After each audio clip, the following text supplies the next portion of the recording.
Jadi ibu dan rekan-rekan dari ISS melakukan itu sebagai bentuk apa itu? Bentuk rasa syukur ya.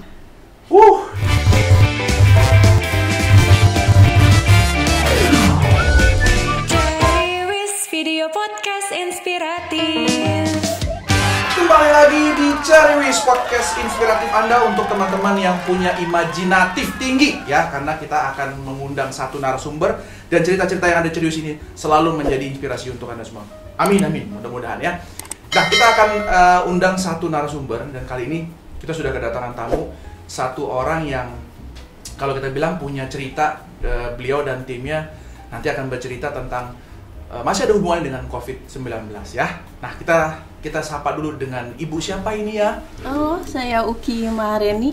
Ibu Uki Mahareni gitu ya. Ibu Uki, panggilannya siapa nih? Uki. Uki aja ya? Oke. Kalau ke Cawang berapa lama? Kira-kira setengah jam lah, Pak. Setengah jam? Iya. Bu Uki sekarang bekerja di mana? Boleh kenalan dulu? Ya, saya bekerja di ISS Indonesia di area Puri Indah Mall. Puri Indah Mall? Iya, Jakarta Barat. Ibu sudah berapa lama bekerja di ISS itu? 4 tahun, Pak. 4 tahun ya? 4 tahun. Saat ini jabatan sebagai apa? Junior Supervisor. Junior Supervisor. Iya. Selama ada PPKM ini gitu ya, Bu Uki, berarti semua pekerjaan di mall itu sama sekali nggak ada atau tetap ada berjalan? Tetap ada, karena di posisi pekerja lapangan seperti kita, apalagi di cleaning service susah sekali untuk untuk WFH seperti itu ya. Jadi kami tetap nggak bisa, kami tetap harus ada di area. Gimana caranya tuh kalau work from home ya? Si kliennya dong suruh nyuci-nyuci gitu. Iya. Nggak mungkin. Nggak mungkin, jadi tetap. Oke. Puri pernah sebelum di Puri, sebelum di mall ada di mana? Sebelum di mall, saya basicnya office, Pak. Tadinya office. Di area Nobel House Kuningan. Oke. Terus selama bekerja ada suka dukanya nggak bekerja di sebagai cleaning service ya berarti ya? Berawal dari cleaning service banyak. Iya. Banyak sekali suka duka, tapi lebih banyak pelajaran di ISS Indonesia. Oh, contohnya apa itu? Contohnya bagaimana kita komunikasi dengan klien, bagaimana kita harus meredam emosi mungkin. Waduh, ada emosi. Ada emosi ada. Bagaimana kita harus bersikap, kadang harus adil, ya kan? Kadang harus punya rasa tanggung jawab yang tinggi, disiplin gitu. Bagaimana kita harus menjadi contoh juga untuk manpower di area gitu kan. Harus menjadi bawahan yang baik juga untuk atasannya gitu kan. Jadi banyak lah yang dipelajarin. Banyak ya? Bagaimana kita harus tetap tersenyum dalam keadaan apapun. Karena kita kan di dunia facility service ya. Jadi kita harus tetap, apapun kondisinya kita harus tetap tersenyum melayani klien-klien gitu. Walaupun suasana hati lagi nggak galau gitu. Oh, udah berkeluarga, Bu? Udah. Biasanya kalau udah berkeluarga banyak galaunya sih. Iya. Berapa putra-putri? Anak ini lagi hamil yang kedua. Oh, lagi hamil? Iya. Yang kedua? Yang kedua. Udah berapa bulan kandungannya ini? 4 bulan. 4 bulan ya? 4 bulan. Oh, oke. Sudah sempat vaksin waktu itu? Sudah ya? Sudah sempat vaksin yang pertama karena tidak tahu kalau lagi hamil. Tapi dicek kan? Dicek rutin kan? Abis itu baru tahu kalau ternyata hamil. Oh, gitu. Okay. Jadi pas vaksin itu kondisi sudah hamil sekitar 2 minggu kata dokternya. Gitu. Vaksin karena memang pengen atau emang tuntutan pekerjaan? Karena sekarang udah banyak tuh ya. Kita karena tuntutan pekerjaannya, Pak, karena kita bertatap muka langsung dengan orang gitu, dengan banyak orang gitu. Terus kebetulan area saya juga mall and retail. Kita nggak tahu kan siapa aja yang datang ke situ, setiap harinya berganti. Jadi memang tuntutan pekerjaan kita harus vaksin gitu. Bertemu banyak orang, terus banyak pegang segala macam gitu ya. Tapi alhamdulillah nggak pernah kena COVID ya, berarti Bu Uki? Pernah. Serius pernah? Iya. Udah kapan? Apanya? Udah selesai COVID-nya? Sudah. Sudah berapa bulan udah? Kalau belum selesai saya masih dikurung, Pak. Makanya saya juga. Tapi justru yang kena COVID itu aman lah ya katanya gitu. Iya. Oke. Oh, pernah? Pernah COVID. Kapan itu berarti? Awal Juli 2021. Baru udah hamil dong? Sudah. Kebetulan lagi hamil ya, dapat musibah seperti itu. Apa yang dirasain, Bu, ketika hamil terus COVID gitu. Gini Pak, kita sadar betul ya bahwa pekerjaan kita di lapangan itu beresiko tertular COVID gitu. Memang hakikatnya lebih baik mencegah daripada mengobati. Betul. Tapi kan kembali lagi seperti yang tadi, pekerjaan kami di lapangan tidak bisa dilakukan dengan di rumah saja atau WFH seperti itu. Jadi kami tahu resikonya bahwa kami pasti kemungkinan besar akan tertular. Tapi yang lebih dikhawatirkan itu adalah ketika kita udah positif, bisa saja kita sudah menularkan kepada keluarga, orang-orang sekitar kita, rekan-rekan kita tanpa kita sadari. Kayak gitu. Itu yang menjadi perasaan apa ya? Ketakutan sih. Takut menularkan. Seperti itu. Yang Ibu khawatirkan takut menularkan ke siapa ketika itu? Dapat kabar Ibu COVID gitu ya? Positif? Apa yang Ibu rasain? Apalagi Ibu hamil kan ya? Lagi hamil. Takut bayinya kenapa-napa ya. Pertama itu pasti. Saya di rumah itu ada suami, ada anak saya yang baru 7 tahun. Itu pasti kepikiran ke mereka, apakah jangan-jangan saya sudah menularkan gitu. Tanpa sadar saya sudah menularkan mereka gitu. Terus saya juga punya atasan yang usianya tidak muda lagi. Saya juga takut jangan-jangan saya sudah menularkan ke rekan kerja saya. Ibu gitu. Justru Khawatir. mengkhawatirkan orang lain. Khawatir. Jadi nggak berpikiran kepada diri sendiri, tapi bagaimana itu sudah menularkan kepada orang lain. Iya, tanpa saya sadari. Gitu. Apa yang sudah Ibu lakukan ketika itu? Apakah isoman? Isoman. Di rumah ya? Di rumah. Akhirnya suami dan anak positif juga? Alhamdulillah negatif. Alhamdulillah, Negatif. Cuma ada memang ada beberapa rekan saya yang sesama junior supervisor juga positif. Seperti itu. Tapi kan belum tahu dari Ibu atau enggak kan? Kita nggak mencari itu ya? Iya. Nggak mencari itu, tapi paling tidak pada saat Ibu sudah mengkhawatirkan orang lain gitu ya? Iya. Oke. Gitu. Nah terus selama masa isoman, Ibu tetap jaga kondisi, kan Ibu hamil ya? Tetap jaga kondisi itu bagaimana caranya? Kita lapor ke unit kesehatan gitu, jadi mereka bantu pantau karena saya sedang hamil. Jadi kalau misalkan USG biasanya dilakukan sebulan sekali mungkin, karena saya COVID itu seminggu sekali kita harus USG. Itu diberikan dari siapa? Pemerintah atau? Dari rumah sakit. Dari rumah sakit? Dari rumah sakit yang kita lapor. Dipantau terus ya? Terus untuk isoman saya dibantu dari perusahaan saya, ada tim namanya taktik. Tim taktik? Taktik, ya tim taktik. Jadi perusahaan saya membentuk suatu tim taktik khusus untuk membantu karyawannya yang terkena COVID-19 gitu dan sedang menjalani isoman. Apa bentuk bantuan yang diberikan perusahaan itu? Kala itu? Melalui tim taktik saya dibantu vitamin. Diberikan vitamin, terus susu, terus makanan setiap harinya. Oh, dikasih makanan juga? Iya. Oh, lauk gitu kan. Karena kan di rumah juga kan ada suami, ada anak, harusnya kan ibu yang masak ya. Iya. Jadi akhirnya kita kan harus isolasi. Ada makanan, lalu ada buah-buahan yang mereka kirimkan setiap hari ke saya, itu sangat membantu sekali. Gitu. Dan itu berangsur selama sampai saya sembuh. Sampai sembuh. Sampai sembuh. Gitu, kurang dan itu lebih 2 dipantau minggu. terus berarti sama perusahaan, sama unit kesehatan itu terus. Iya, dipantau. Cara pantaunya gimana tuh ya? Apa mereka datang atau gimana? Kalau tim taktik via telepon. Telepon. Kita monitoring, kita dimonitoring via telepon gitu kan. Kalau dari unit kesehatan sekali datang. Gitu. Lainnya kita yang ke sana. Kemudian udah sembuh ya? Iya. Biasanya tuh kalau orang penyintas COVID ini dari beberapa rekan gitu ya, ada sesuatu hal karena mereka merasakan sakit, pasti sakit ya? Oh, sakit. Apa sih yang dirasa sih?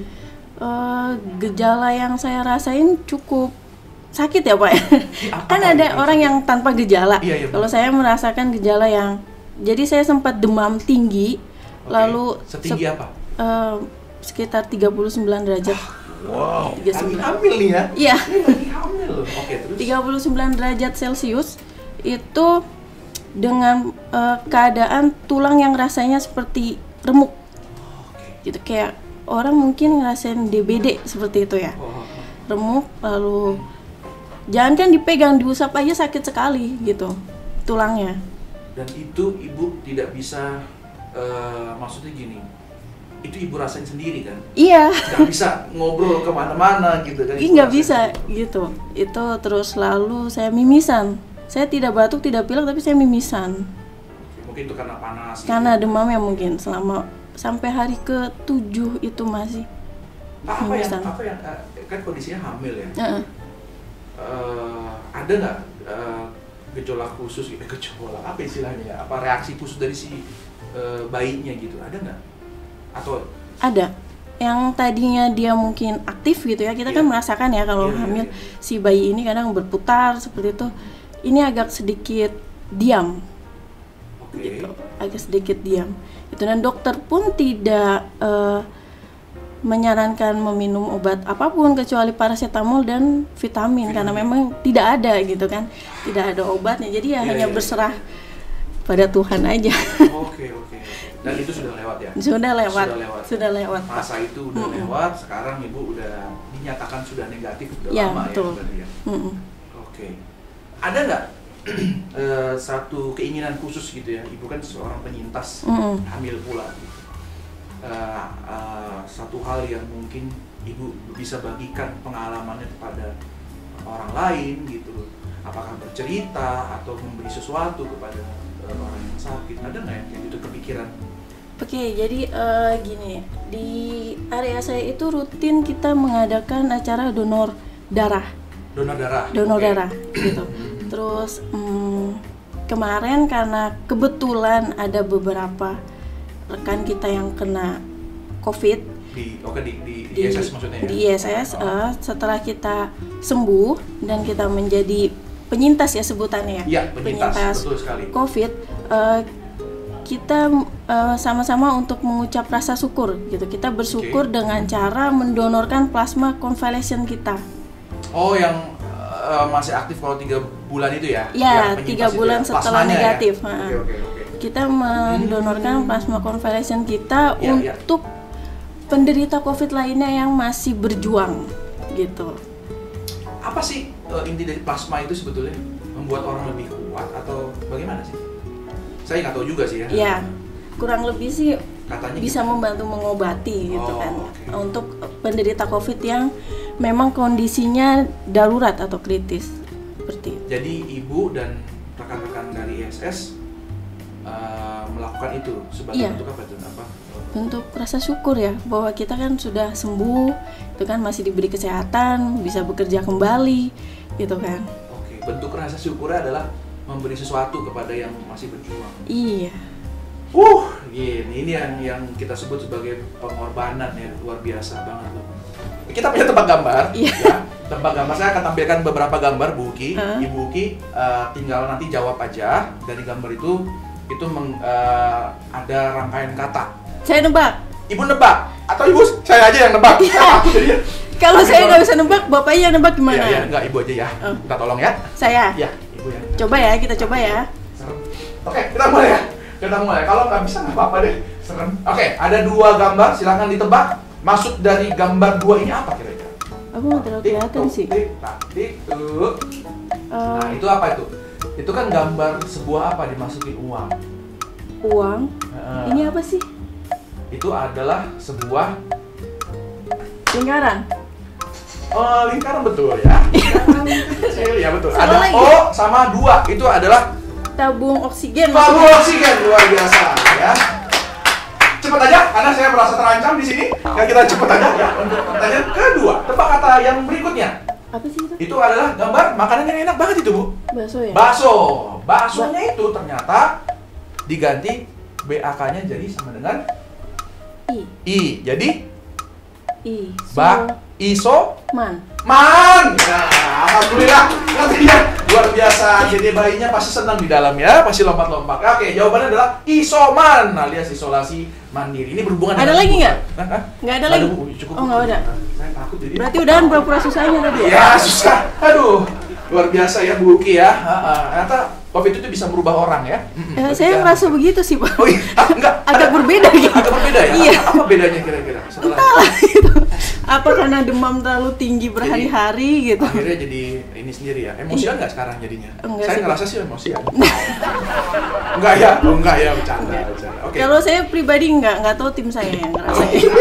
Saya kita undang timnya udah terpisah ya.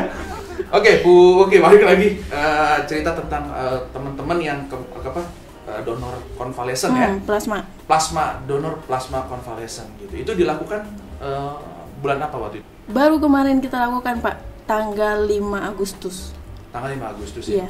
Dan kebetulan kita kerjasama dengan Rumah Sakit Darmais. Oke. Ya. Mereka lalu klien kita di Purinda Mall memberikan tempat dan support. Jadi Rumah Sakit Darmais dan timnya datang ke Purinda Mall dan kita dari tim ISS yang penyintas COVID mendonorkan plasmanya. Ini ide siapa? Kayak gini. Bentuk tadi ya Bu Uki bilang kan bentuk rasa syukur kami adalah memberikan plasma konvalesen tadi. Ide siapa ini? Jangan bilang idenya Kosmos. Jangan bilang. Jangan, Pak. Kita nggak disponsorin soalnya. Iya. Oke. Itu awalnya ide dari set head saya, Pak Dian. Manajer yang ada di area berarti ya? Iya, manajer yang ada di area. Beliau kan memang rutin mengadakan itu. Lalu di bulan Agustus ini memang diadakan lagi dan karena beberapa dari tim ISS ada yang penyintas gitu, ya kenapa nggak kita gabungin aja? Gitu. Jadi donor darah tetap ada? Donor darah tetap ada. Donor plasma juga ada? Donor plasma tetap ada, gitu. Jadi ada 2 acara ya di situ? 2 acara, gitu. Mereka sukarela kan? Dengan sukarela mereka melakukan itu, walaupun banyak yang badannya besar gitu, tapi takut sama jarum suntik banyak, tapi dengan hatinya, mungkin hatinya tergerak ya Pak ya, tanpa kita paksa, kita hanya mengajak gitu kan, yuk kita sama-sama nih bersyukur kita sudah sembuh, kita donorkan plasma kita gitu kan. Yang nggak semua orang punya plasma convalescent COVID, karena nggak semua orang kan terkena COVID gitu kan. Iya, betul. Iya, kita yang diberikan sesuatu di balik musibah, ayo kita donor kayak gitu. Dan mereka mungkin dengan sukarela tergerak hatinya, walaupun takut. Jangankan untuk itu kan jarumnya cukup besar ya Pak ya, selang. Dan itu 1 jam kurang lebih. Ah, serius? Iya, donornya itu 1 jam, 1 orang. Gitu, karena sel darah merahnya nanti dikembalikan lagi ke tubuh kita, kita hanya diambil yang kuningnya saja. Oke, tapi paling enggak mereka sudah memberikan sesuatu ya buat orang lain ya. Iya, untuk orang lain. Ada pesan-pesan nggak mungkin buat teman-teman yang saat ini menyaksikan, Great Viewers sekalian gitu ya? Pesannya untuk yang seperti saya gitu kan, masih bekerja di pandemi ini, tetap jalankan protokol kesehatan karena itu penting sekali. Lalu jalankan, mungkin dulu ada 3M, 5M, sekarang ada 6M. Yaitu tetap dijalankan. Jaga jarak itu penting sekali gitu kan. Ada himbauan untuk vaksin itu juga penting ya. Itu penting untuk kita. Lalu untuk yang sedang mengalami isoman di luar sana, jangan khawatir, yang penting sugestinya harus bisa sembuh, jangan mau kalah sama virusnya, seperti itu. Dan di balik musibah masih ada hal yang bisa kita berikan gitu. Thank you Bu Uki ya atas waktunya ya. Jadi Great Viewers sekalian itu ngobrol-ngobrol kita dengan salah satu survivor dari COVID-19, Ibu Uki yang juga sedang hamil. Tapi dengan timnya, mereka ini berhasil untuk mengucap rasa syukur dengan aksi. Ya, aksinya adalah mendonorkan plasma konvalesennya di tengah teman-teman yang mungkin saat ini lagi nonton belum mau vaksin karena takut ya. Apapun alasannya, banyak orang-orang baik dan jangan sampai Anda jadi kena COVID gitu ya gara-gara Anda nggak mau vaksin. Khusus untuk Anda yang belum vaksin tentunya. Terima kasih Bu Uki. Sehat-sehat selalu ya. Sampai jumpa lagi dan juga salam buat teman-teman dan juga keluarga ya. Oke, dadah dulu. Sampai jumpa di episode mendatang Great Viewers Ceriwis.